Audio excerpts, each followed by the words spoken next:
오늘은 열왕기하 14장에 나오는 아마샤 왕에 대해 함께 나누도록 하겠습니다. 며칠 동안 말씀을 묵상하면서 주석도 보고 다른 서적들을 찾아보다가요. 늦은 점심 식사를 하는 남편에게 가서 이렇게 말했습니다. 여보, 이제 좀 지겨워지는 것 같아요. 열왕기의 왕들 이야기가 그 이야기 같네요. 라고 했더니 딱 이렇게만 이야기했는데요. 남편의 대답이 이러했습니다. 여보, 그만큼 죄가 지겹도록 반복되는 거예요. 그리고 그런 끊임없이 반복되는 상황 속에서도 하나님의 사랑은 절대 끊어지지 않고요. 우리가 열왕들의 죄들을 글로 보는 것도 지겹게 느껴지는데 하나님은 얼마나 답답하셨겠어요. 라고요.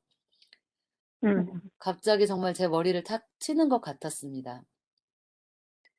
지겹도록 반복되는 인간의 죄의 역사를 보면서 지치는 것이 아니라 그 역사 속에서 끊임없이 사랑을 보내시는 하나님을 발견해야 한다는 것을 생각하게 되었습니다. 이제 열왕기하 14장의 남방 유다 아마샤 왕의 삶을 보시면서 저희 모두 그 하나님을 함께 찾고 만나는 시간이 되시기를 소망합니다. 먼저 남방 유다의 아마샤 왕을 살펴보겠습니다. 아마샤는 아버지 요아스의 뒤를 이어서 25세에 남방 유다의 9대 왕이 되는데요. 그는 그의 이름의 뜻인 주께서 강하게 하신다라는 의미처럼 왕권 초기에는 하나님 보시기에 비교적 정직하게 행하였습니다. 아마샤는 그의 통치 초기에 나라의 질서를 바로 잡으려고 했을 때 그의 아버지를 배신한 신하들을 찾아내서 처형하는 일에요. 하나님의 율법의 말씀대로 시행하였습니다. 일반적으로 반역자가 있으면 본인뿐 아니라 가족과 친척들을 죽이거나 심한 경우는 3대를 멸했는데요. 아마 아마샤도 자신의 아버지를 죽인 신하들을 찾아서 더 잔인하게 복수하고 싶었을지도 모르겠습니다. 그렇지만 아마샤는 하나님의 율법이 그러한 것을 금지하였기 때문에 반역자의 가족들까지 처벌하지는 않았습니다. 열왕기하 14장 6절에 아마샤는 왕, 아버지를 죽인 자의 자녀들은 죽이지 아니하였으니 모세의 율법책에 기록된 대로 하였다고 적혀 있습니다. 그러나 성경은 아마샤의 정직함이 완전하지는 못하였음을, 산당을 없애지 못했다, 그의 조상 다윗과 같지 않았다는 말로 묘사합니다.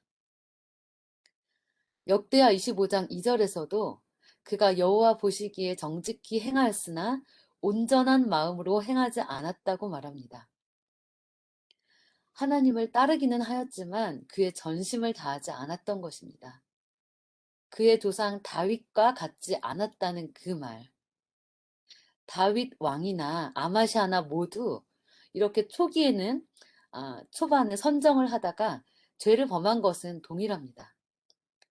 그러나 아마샤가 특히 다윗 같지 않았던 점은 전쟁의 승리를 자신의 것으로 여겨서 교만하여지고 우상 숭배를 한 점과 또한 죄를 책망받았을 때 하나님의 성품을 온전히 알지 못하여서 선지자의 생명을 위협하고 용서해 주시는 하나님을 의지하지 못했던 점이었습니다. 여기에서 저희는 하나님 보시기에 성실히 삶을 사는 것도 중요하지만 실패했을 때도 참 하나님을 알아서 그분께 돌아가는 것 또한 중요하다는 것을 알게 됩니다. 이렇게 하나님의 율법 안에서 국가 대구의 안정을 찾은 아마샤는 이제 외부로 눈을 돌려 수백 년이 넘도록 끊임없이 유다 남부의 국경을 침략해온 에돔 정벌을 결심합니다. 하지만 에돔의 군사력은 결코 만만하지 않았습니다. 에돔을 치기 위해 남방 유다에도 막강한 군사력이 필요하였는데 군인으로 전쟁에 출동 가능한 20세 이상 남자의 수가 유다 지파와 베냐민 지파를 합쳐서 30만 명이었습니다. 아사 왕과 여호사밧 때는 그것의 두세 배의 병력이었으니까요.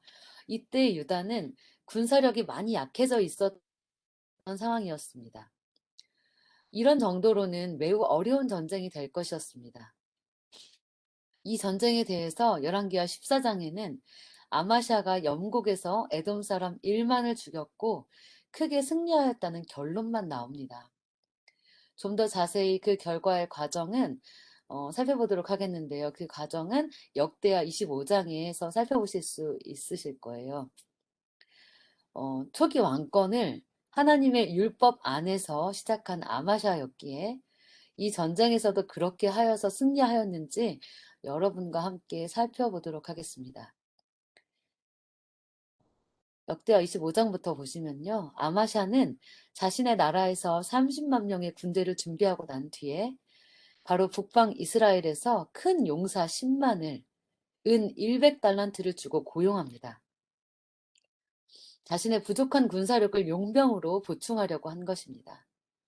용병을 설명하는 큰 용사라는 단어가 말해주고 있듯이 이들은 거칠고 사나운 전문 병사들이었습니다.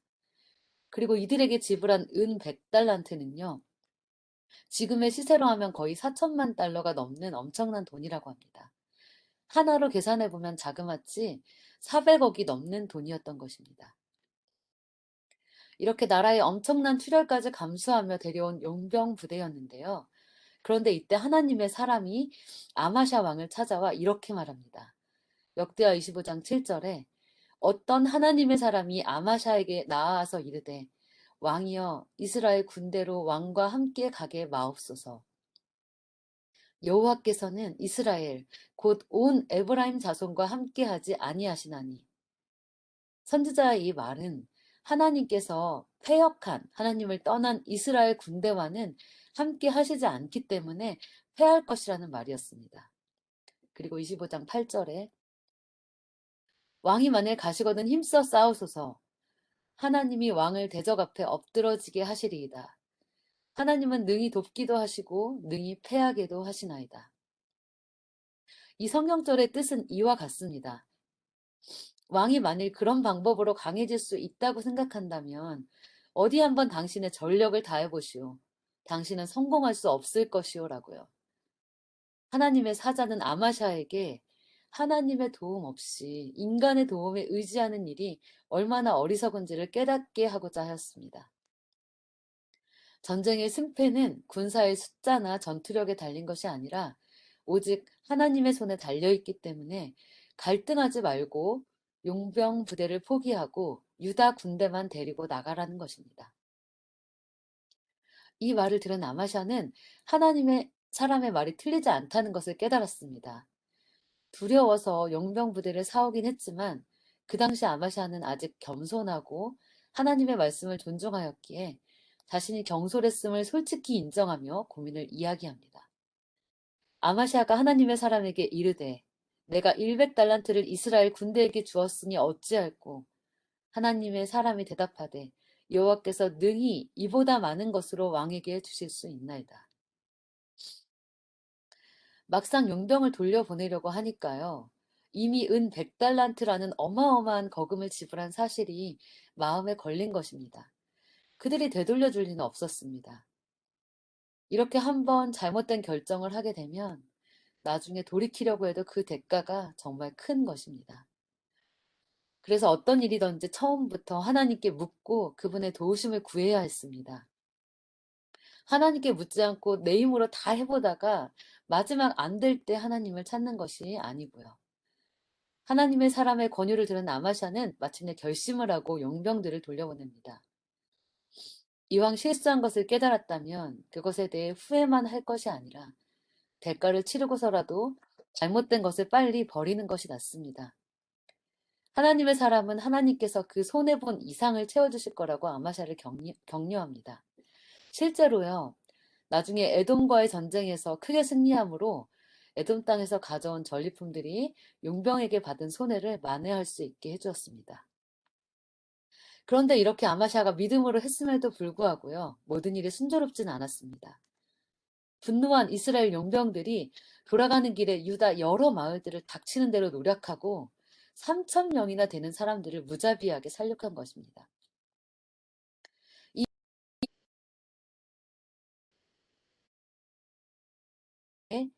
패역한 하나님을 떠난 이스라엘 용병들을 돌려보내라고 한 말을 듣게 되었기 때문일 수도 있고, 혹은 자신들이 돌아가는 이유를 듣지 못했다면 자신들의 신의를 의심하여 돌려보내나 하고 추측하게 되었을 수도 있습니다. 이 둘 중 어떠한 이유에서든 그들은 화가 났을 것입니다. 아마샤는 도움을 받으려고 용병을 샀다가 오히려 국가적으로 큰 손실을 입게 된 것입니다. 다시 한번 드는 생각은 처음부터 하나님께 기도하며 그분의 음성과 도우심을 구했다면 얼마나 좋았을까 하는 안타까움이었습니다. 이 일을 보면서 저희 모두 삶을 바로 세우기 위해서는 하나님의 음성을 듣는 것, 지속적으로 하나님과 나누는 사랑의 교제의 시간이 필요하다는 생각이 들었습니다. 하나님께서는 각 사람에게 아주 세미하게 양심에 말씀하시는데요.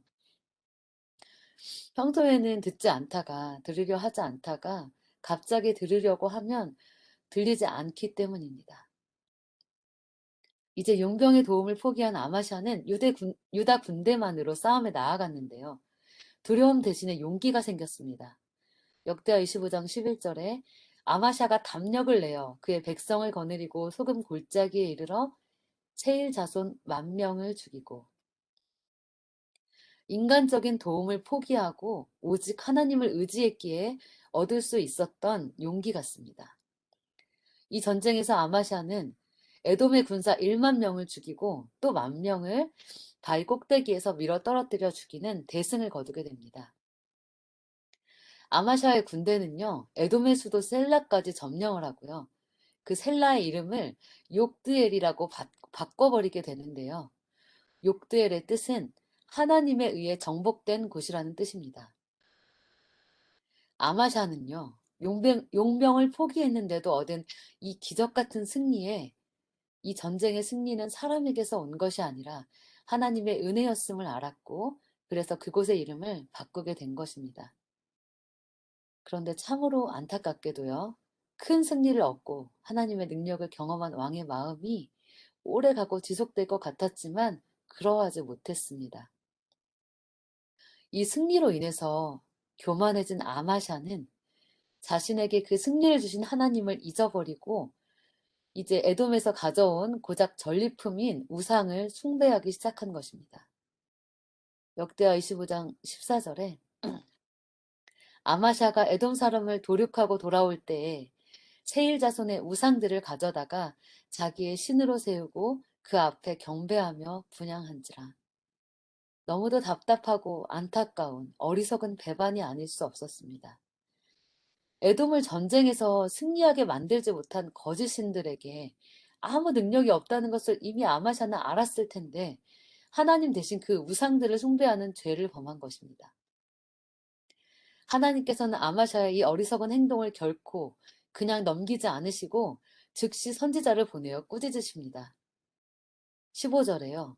여호와께서 아마샤에게 진노하사 한 선지자를 그에게 보내시니 그가 이르되 저 백성의 신들이 그들의 백성을 왕의 손에서 능히 구원하지 못하였거늘 왕은 어찌하여 그 신들에게 구하나이까 하며, 아마샤는 이때에 하나님께로 회개하고 돌아오라는 꾸짖음을 듣고 죄에서 돌이켰어야 했습니다.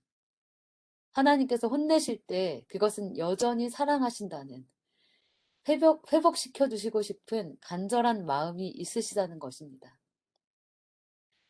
그런데요, 아마샤 왕은 하나님께서 주신 이 기회를 저버리고 말았습니다. 16절에요. 선지자가 오히려 말할 때에 왕이 이르되 우리가 너로 왕의 모사를 삼았느냐? 그치라. 어찌하여 맞으려 하느냐?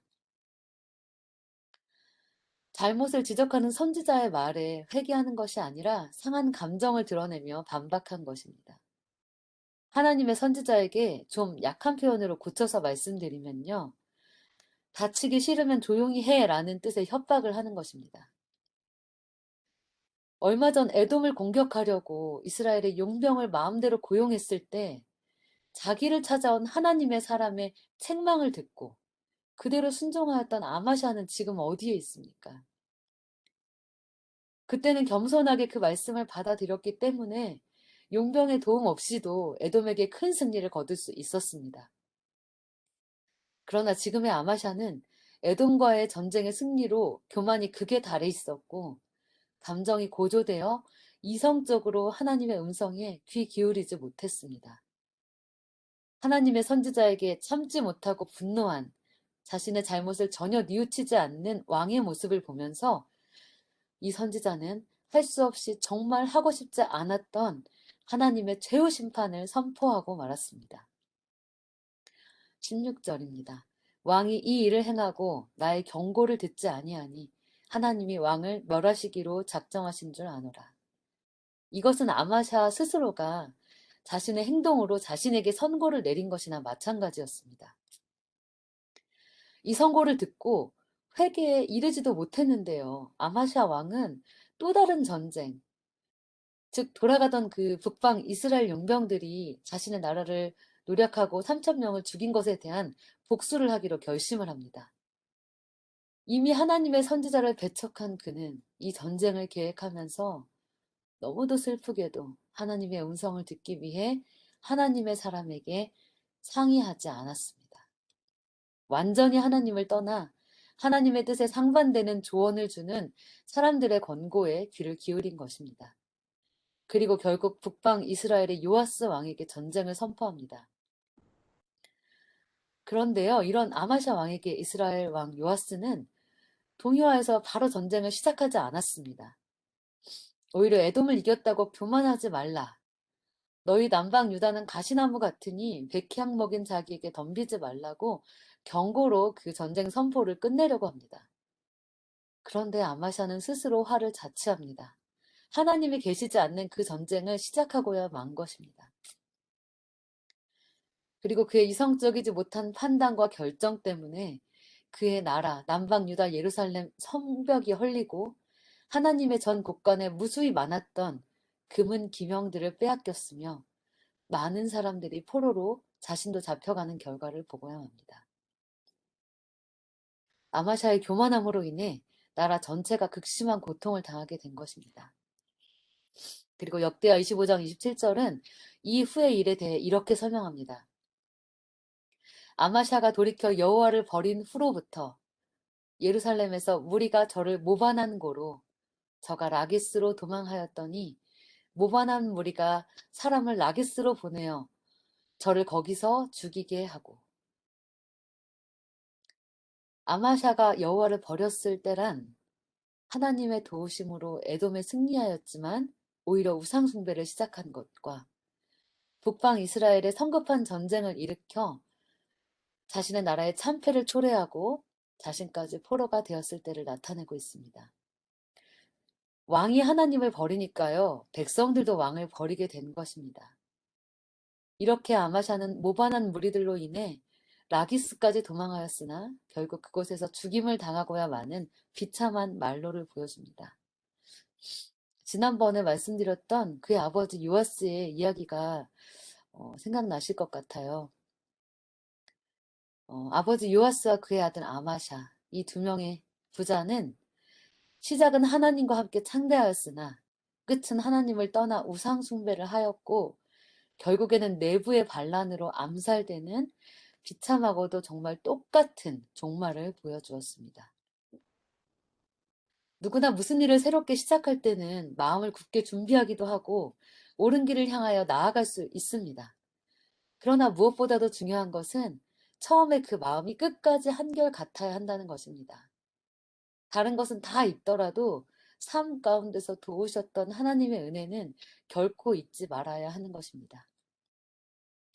자신의 인생이 지금 아무리 형통할지라도 혹은 너무나 비참하고 형편없게 느껴질지라도 절대로 하나님의 사랑을 의심해서는 안 된다는 것입니다.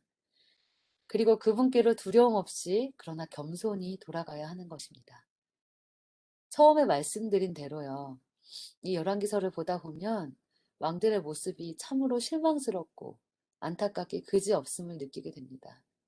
그렇지만 그러한 모습이 누구나 당할 수 있는 인생의 모습이며 저희가 하나님과 나누는 교제에 얼마나 많은 사단의 보이지 않는 방해가 있는지 또한 알 수 있게 됩니다.